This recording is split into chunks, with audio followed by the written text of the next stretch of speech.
제목은 보리떡 20개.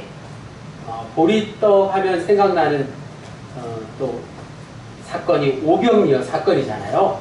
신약의 오병이어 사건과 오늘 말씀을 잘 비교하면서 이렇게 말씀을 함께 나누겠습니다. 먼저 사자성어 한번 공부해 볼까요?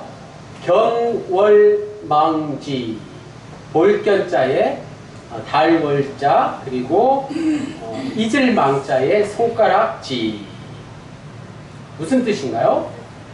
달을 가리키는데 달을 보지 않고 이 손가락만 본다는 뜻이에요.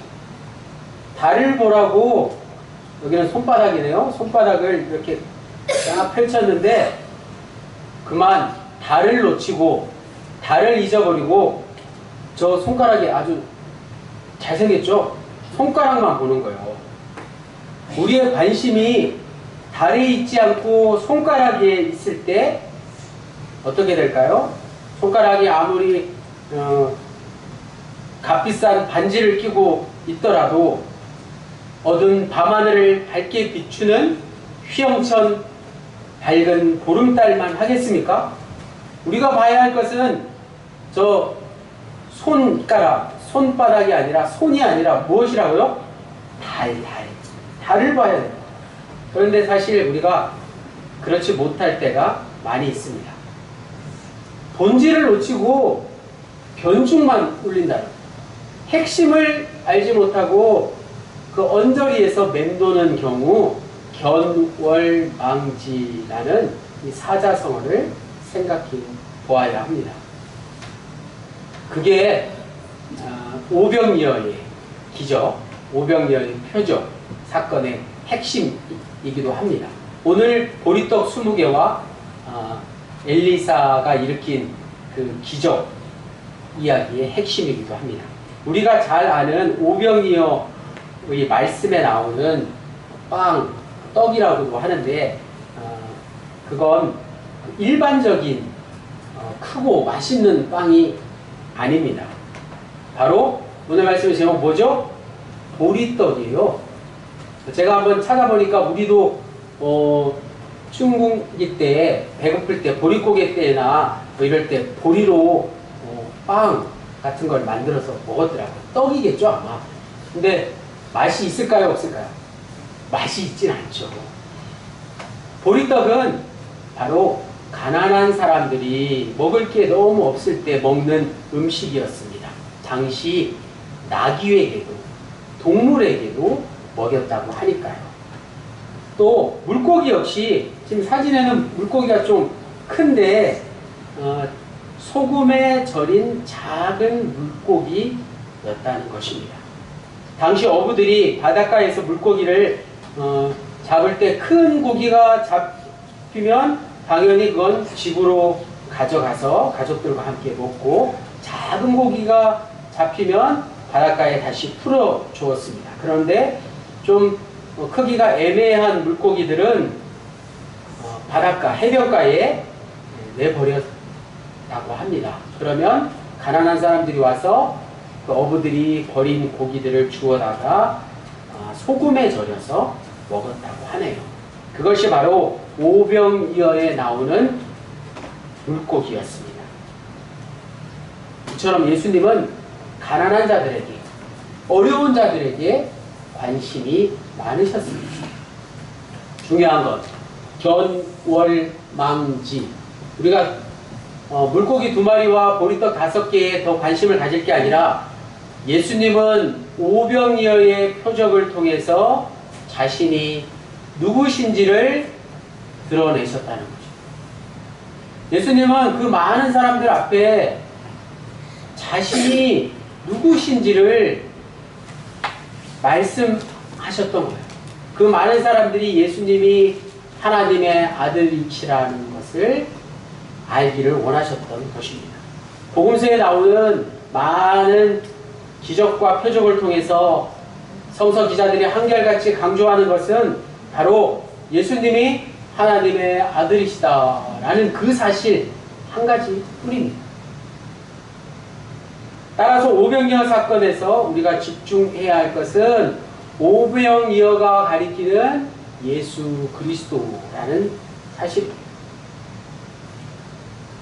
오늘 본문 열왕기하 4장 앞부분에는 흉년 때에 들호박으로 끓인 국의 독이 엘리사의 밀가루였겠죠. 밀가루가 독을 다 이렇게 잡아서 해독이 되어서 엘리사의 그 제자들이 죽음의 위기를 넘긴 장면이 나옵니다.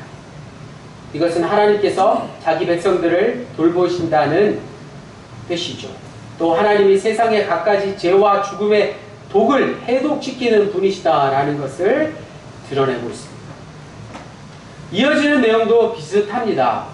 보리떡 20개의 이야기가 나오는데요. 기근 때에 하나님이 한 사람을 통해서, 이름이 밝혀지지 않은 한 사람을 통해서 공개된 보리떡 20개와 채소는 영적 기근의 굶주림에서 벗어나게 하시는 분이 바로 하나님이시다라는 것을 잘 드러내고 있습니다. 즉 우리가 주목해야 할 것은 보리떡 20개, 채소, 기적, 표적, 가리키는 하나님이라는 뜻입니다. 금주의 요절 말씀 열왕기하 4장 42절을 같이 읽겠습니다. 시작. 한 사람이 바알 살리사에서부터 와서 처음 만든 떡, 곧 보리떡 20개와 또 자루에 담은 채소를 하나님의 사람에게 드린지라. 아멘. 하나님의 사람에게 드린지라는 표현은 곧 하나님께 드린 것이라는 뜻입니다. 하나님은 이런 분이시다라는 것을 담고 있습니다. 하나님은 어떤 분이시죠? 하나님은 선하시고 신실하신 분이십니다. 기쁠 때나 슬플 때나 우리와 늘 함께 하시는 분이십니다. 그런 하나님을 신뢰하기에 하나님의 사역을 감당하는 이에게 이 한 사람은 기꺼이 드릴 수 있었던 것이죠. 하나님의 사람들은 흉년 때에도 변함없이 선한 일에 신실합니다. 따라서 한 사람이 하나님의 사람이냐 아니냐는 그 사람이 어려운 처지에 있을 때를 보면 알 수 있습니다. 어려운 처지, 물질이 부족할 때, 또 태풍이나 장마나 가뭄 이런 자연재해를 만났을 때, 그럴 때는 누구나 인심이 박하기 마련입니다. 있어도 없다고 하고 주어도 조금만 주는 그런 인색할 때가 바로 그럴 때이죠. 그러나 오늘 42절에 나오는 한 사람은 그러지 않았습니다. 바알 살리사라는 곳에서 한 사람이 양식을 가지고 길갈에 선지자 학교를 찾아왔습니다. 양식의 품목은 가난한 사람들이 흔히 먹는 보리떡 20개였습니다. 그리고 자루에 담은 핵곡식이었습니다. 자루에 담은 채소라는 표현은 세번역에 핵곡식으로 번역되었습니다. 흉년 때에 지극히 평범한 개인이 준비한 양식이기에 이것은 보잘것없는 게 아니라 매우 후한 선물이었습니다. 또 처음 만든 떡이기에 더욱 귀한 것이었습니다. 첫 수확으로 거둔 것은 레위기 23장 10절 말씀에 보면 바로 곡물의 첫 이삭 한 단을 제사장에게, 하나님의 사역을 감당하는 이에게 드릴 것이라고 말씀하고 있습니다. 신명기 18장 4절에서 5절에 보면, 4절에 보면 똑같은 말씀이죠. 처음 거둔 곡식과 포도주와 기름과 처음 깎은 양털까지도 제사장에게, 즉 하나님께 드릴 것을 말씀하고 있습니다. 제사장을 통하여 하나님께 바치는 예물이었던 것이죠. 이 선물은 엘리사 선지자의 사역이 하나님의 참된 사역으로 인정하고 감사한다는 뜻이 담겨 있었습니다. 엘리사는 흉년임에도 불구하고 열악한 환경에서 고생하는 제자들을 열심히 가르쳤습니다. 이스라엘 백성의 영적 회복을 위해서 그들을 훈련하는 사역은 마땅히 격려받아야 했습니다. 만약 이 선물을 가져온 사람이 엘리사의 사역의 중요성을 몰랐다면 구태여 멀리서 엘리사의 선지자 학교까지 찾아올 필요가 없었을 것이죠. 이 한 사람은 영적으로 매우 뛰어난 사람이었다는 것이죠. 이스라엘의 중앙 성소격인 베델에 있는 하나님을 배도한 제사장들에게 그것을 바치지 않고 구태여 멀리까지 와서 엘리사에게 예물을 바쳤습니다. 중앙 성소에 있던 부패한 이스라엘의 제사장들을 섬기기보다 하나님의 말씀을 올바로 전하는 엘리사와 그의 제자들을 후원하는 사명을 감당한 것이죠. 우리말 속담에도 콩 한 쪽도 나눠 먹는다고 했습니다. 최선의 희생은 최대의 효과를 내는 것입니다. 바알살리사에서 온 한 사람은 자신의 최선의 예물을 엘리사에게 공개했습니다. 하나님은 자기 백성을 숨겨두시고 필요할 때에 적절하게 요긴하게 사용하십니다. 아마도 그 한 사람은 하나님께서 이세벨의 박해 시기에 숨겨두었던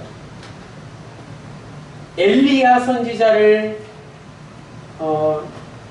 죽이려 했던 그 이세벨의 때에 하나님께서 7,000명의 선지자들이 더 있었다고 말씀하셨는데 그 중에 한 사람이지 않았을까 생각해 볼 수 있습니다.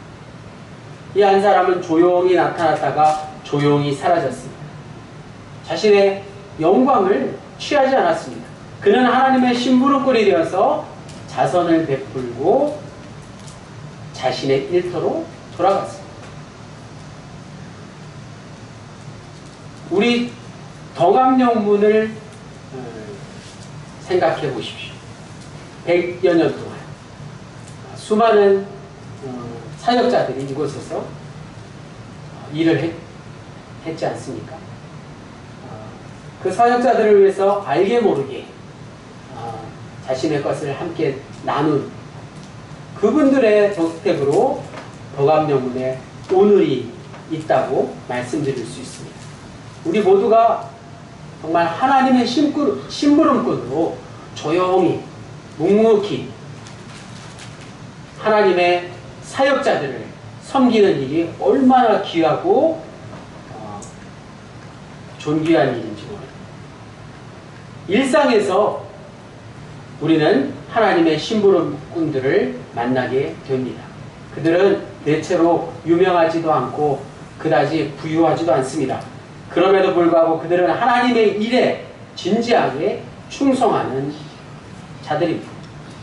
하나님께서는 엘리사 선지자의 학교가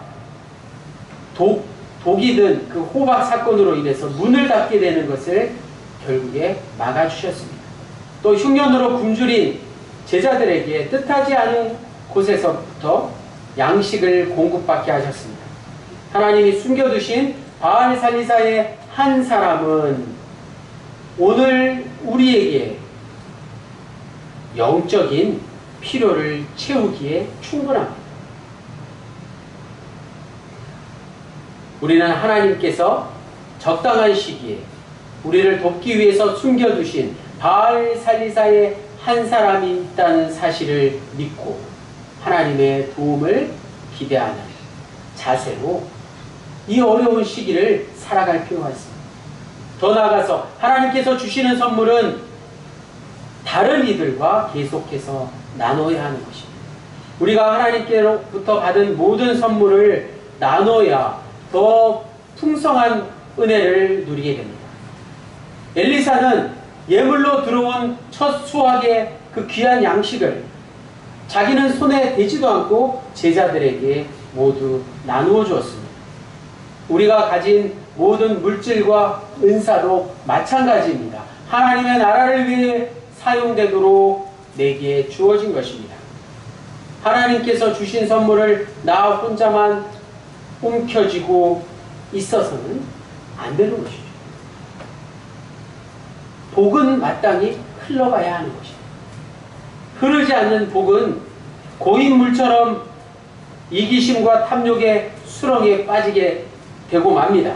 하나님의 선물이 내 손에 들어오면 제일 먼저 생각해야 할 말씀이 바로 청지기 직분입니다. 하나님께서 선물을 주실 때에 믿음의 가족들과 복음 사역을 위해서 사용할 책임을 내게 맡기셨다는 사실을 반드시 기억해야 합니다.